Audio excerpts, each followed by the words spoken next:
बात करेंगे मार्केट की, तो यूएस में बढ़ती महंगाई से लोग चिंतित हैं। यूएस ने जापान की करेंसी को सपोर्ट किया है। साउथ कोरिया की ऑटोमोबाइल प्रोडक्शन में गिरावट, तो यूएस में बढ़ती महंगाई से लोग चिंतित है। प्री ओपनिंग में निफ्टी में गिरावट, ये अपडेट मैं आपको दे रही हूं। निफ्टी में 100 से ज्यादा अंकों की गिरावट दर्ज हुई है। तो देखिए, प्री ओपनिंग में निफ्टी में गिरावट, और जाहिर सी बात है जिन्होंने शेयर मार्केट में अपना पैसा लगाया है उनके लिए ये चिंता की बात जरूर है। यूएस में बढ़ती महंगाई से लोग परेशान हो चुके हैं। निफ्टी की बात करूं तो निफ्टी में 100 से ज्यादा अंकों की गिरावट दर्ज हुई है।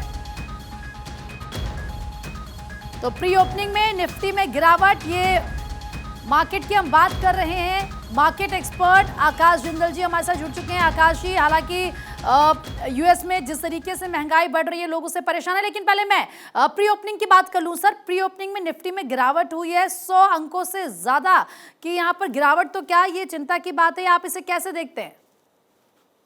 देखिए, अभी सेंसेक्स जो है वो 100 पॉइंट से ज्यादा अप है, यानी बढ़ा हुआ है अभी as of now when we are talking. तो जहां तक यूएस की महंगाई की बात है, जी हाँ, बहुत बड़ी चिंता का विषय, आपने बिल्कुल सही कहा।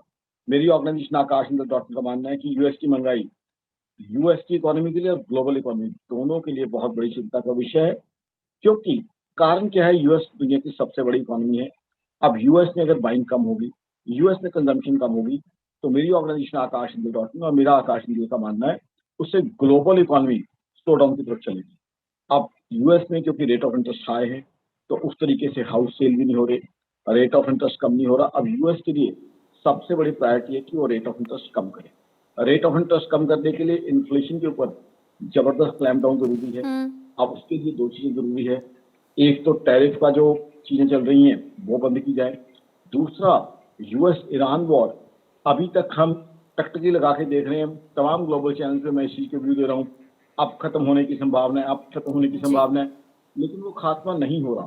तो इसलिए मुझे मानना है कि अभी यूएस को हमें ऑब्जर्व करना पड़ेगा। ओके, देखना होगा सर कि आके वहां पर क्या कुछ होता है। वॉर पर भी सबकी नजरें टिकी हुई हैं। और बहुत बहुत शुक्रिया आपका सर हमसे बातचीत करने के लिए।